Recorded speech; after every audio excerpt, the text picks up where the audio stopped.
Muy bien, y nos vamos a dar un lujazo, porque vamos a hablar con Juan Verde. ¿Quién es Juan Verde? Es integrante del Consejo Asesor Presidencial del presidente Joe Biden, nada menos, en temas de comercio exterior, de competitividad de mercados internacionales. Fue secretario adjunto para Europa y Eurasia en el Departamento de Comercio del Gobierno de los Estados Unidos durante la gestión de Barack Obama. También fue asesor de comercio internacional para el Departamento de Comercio de Estados Unidos en la segunda presidencia de Bill Clinton. Wow. Y graduado en Ciencias Políticas y Relaciones Internacionales en la Universidad de Boston. Tiene un máster en Políticas Públicas de la Universidad de Harvard, nada menos. Pero lo impactante de su currículum, y ya está en línea con nosotros, es que integra la administración Biden y también fue parte de los gobiernos de Barack Obama y de Bill Clinton. Así que es una enorme responsabilidad saludar a Juan Verde. ¿Cómo estás? Gracias por atendernos.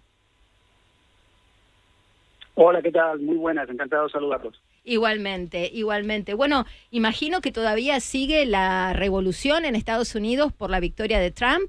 No sé si se descontaba desde la administración demócrata, más allá de que, bueno, para el afuera todos estábamos en más o en menos convencidos de una paridad, vamos a decir, entre Kamala Harris y Trump.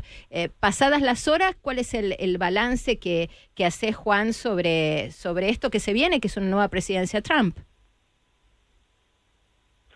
Sí, efectivamente, no en absoluto, no esperábamos que el resultado fuera ese, sobre todo porque las encuestas volvieron a fallar una vez más.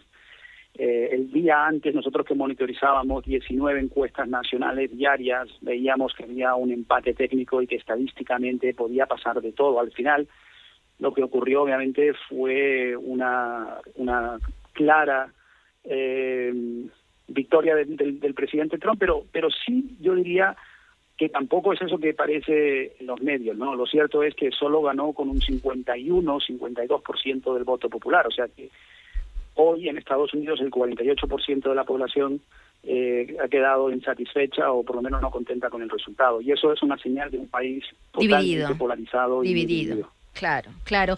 Leía algunas de tus entrevistas en las últimas horas y dijiste algo que me pareció muy interesante, que hubo 3 pilares de la derrota, vamos a decir, para los demócratas: los hispanos, los afroamericanos y el voto de la mujer, como 3 claves a las que se apostaba, y bueno, sobre todo el voto de la mujer, que si bien sí votaron en su mayoría por Kamala, no se movilizaron como parecía que se iban a movilizar, e incluso, bueno, también un porcentaje, por supuesto, votó por Trump, ¿no?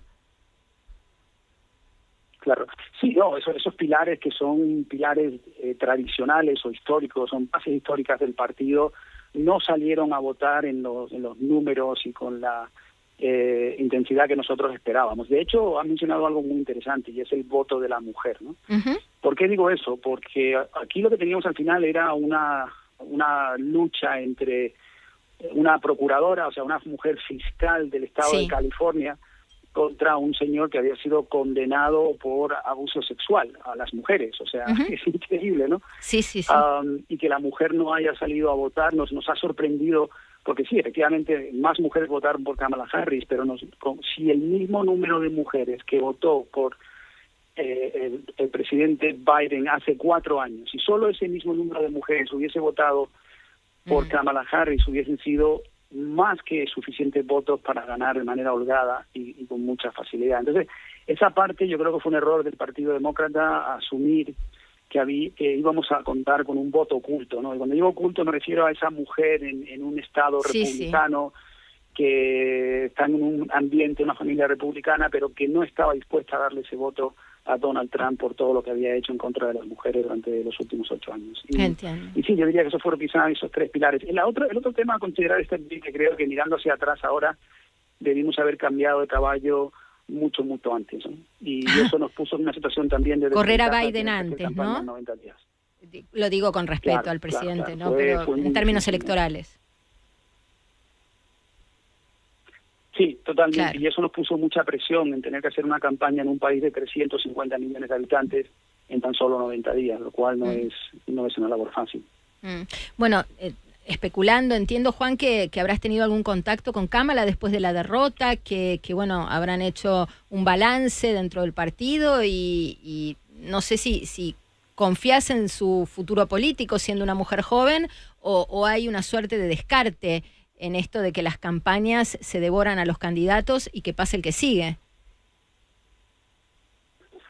Sí, tuve la oportunidad de estar con ella la noche de la derrota en el búnker de la campaña, y si bien no era el momento tampoco de sacar mucha conclusión, hacer una reflexión, sí. yo creo que lo que teníamos que hacer es lo que estamos haciendo estos días, de pensar y aprovechar la oportunidad.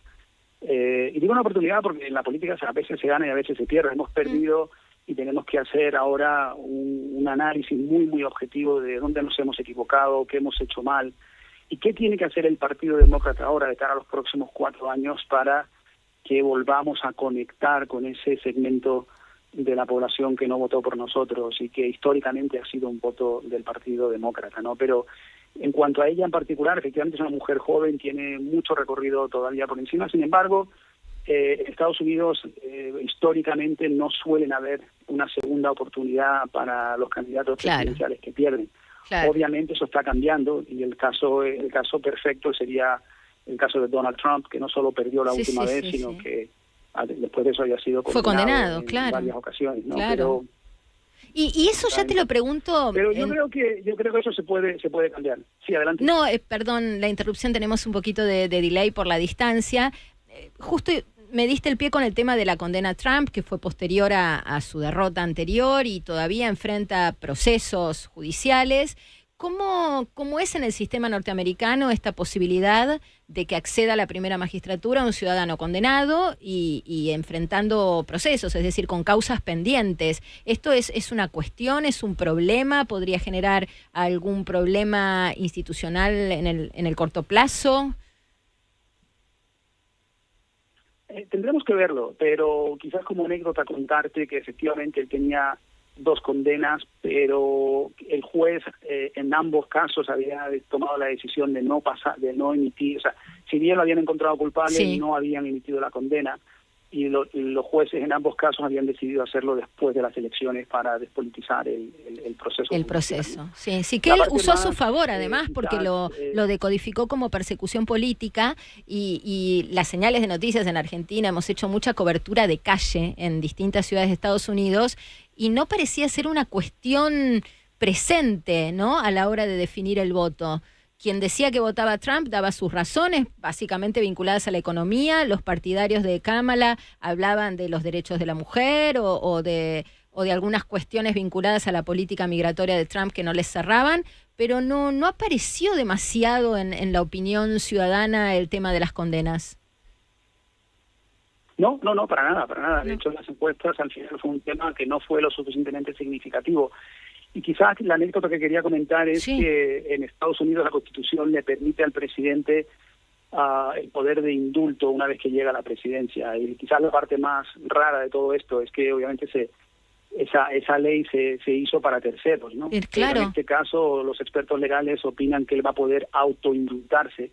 ¿En serio? No tener que ir a la cárcel o para... Increíble. Pero es increíble, claro, pero debe haber un resquicio legal donde no está prohibido, o sea, o no está prevista la posibilidad de que el presidente se indulte a sí mismo, y como no está prohibido, está permitido. ¿Sería así?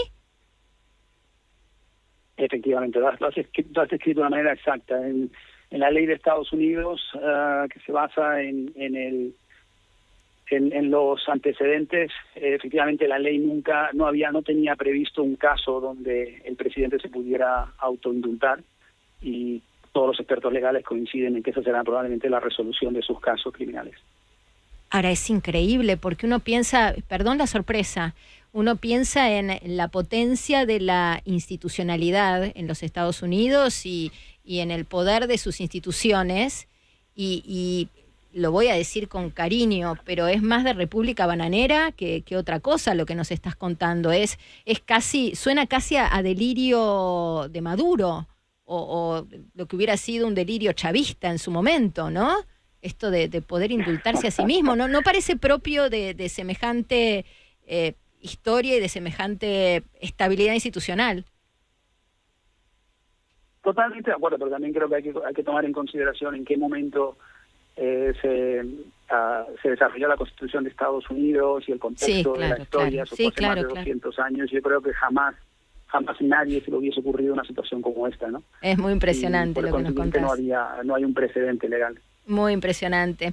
Bueno, dábamos hoy la información de que el presidente Milei está viajando a los Estados Unidos, va a tener un encuentro en Palm Beach con Donald Trump y entiendo que va a ser antes de la asunción presidencial, sí, porque va a ser entre el 14 y el 15 ahora. ¿Qué se puede esperar? La toma de posesión no será hasta enero. Hasta enero, claro. Entonces, no, esto es antes, claro, de la toma de posesión. ¿Qué podemos esperar en cuanto a la política de Trump hacia América Latina y específicamente hacia Argentina? Uno siempre se ilusiona porque ve cierta afinidad entre Milei y Trump, como en su momento lo hubo con Macri, y como nos decía un analista muy reconocido aquí en la Argentina, que es Rosendo Fraga, siempre es mejor tener un presidente amigo que un presidente enemigo. Pero tampoco sé si alcanza para obtener de eso una ventaja. Yo creo que sí. Yo creo que a pesar de que perdimos ayer y que soy del Partido Demócrata, tengo que ser lo suficientemente objetivo como para entender que al final en la política las relaciones personales son muy, muy importantes, la afinidad. Yo sí creo que existe una afinidad entre el presidente Milei y el presidente Trump, y probablemente eso sea algo que venga bien a Argentina y debería hacerlo, ¿no?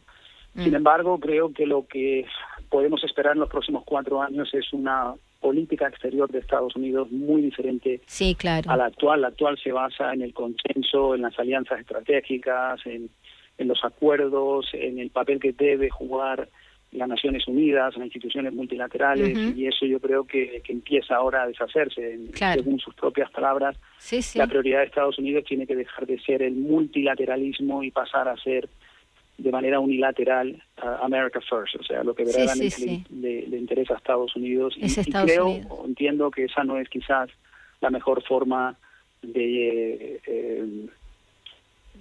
reconciliarse con Latinoamérica. Yo creo que deberíamos tener una política mucho más conciliadora y mucho más de socios estratégicos. Juan, y lo último, apelando a tu expertise como analista en el área de negocios internacionales y sabiendo que te dedicas a esto, ¿no? Y de hecho formas parte del comité asesor de Joe Biden en este tipo de temas de competitividad, de comercio internacional, comercio exterior sería en ese caso. ¿Cómo ves a la Argentina como potencial foco de inversión extranjera? ¿Te parece que puede ser un proyecto sustentable, que puede ser atractiva en el corto y mediano plazo? Yo creo que sí. Yo creo que se dan las condiciones propicias en este momento en los mercados internacionales y que empieza a surgir apetito por parte de los inversores internacionales para volver a invertir en Argentina. Y en ese sentido yo soy muy, muy optimista de cara a los próximos años. La inversión extranjera en Argentina debería aumentar de forma muy, muy significativa, no solo porque se han creado las condiciones propicias, sino también porque la región en particular ofrece una serie de oportunidades, particularmente en sectores estratégicos para Estados Unidos, como son el litio, los minerales críticos, las tierras raras, donde Argentina ahí tiene un potencial enorme, en un momento donde Estados Unidos, independientemente de demócratas o republicanos, en lo que sí estamos de acuerdo ambos partidos es en que tenemos que hacerle frente a China en la región, en Latinoamérica, y eso puede ser algo muy, muy importante para que Argentina juegue esa carta de posicionarse mucho más cerca de Estados Unidos.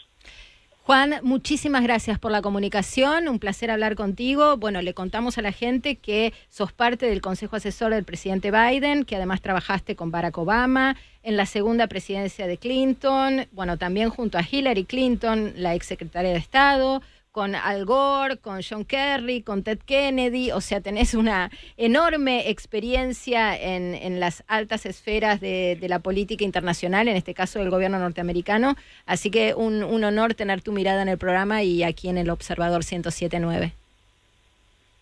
Un placer para mí, y la verdad que ante todo, sobre todo, soy un gran admirador de Argentina y muy optimista con el futuro del país. Gracias, ojalá que así sea. Gracias por la charla. Un saludo. Un gran cariño. Era Juan Verde, para hacerlo corto, porque tiene un montón de cargos y de títulos y trabajó con todos, es actualmente asesor del presidente Biden en el gobierno norteamericano. Y pasó por el aire del Observador 107.9. No te vayas.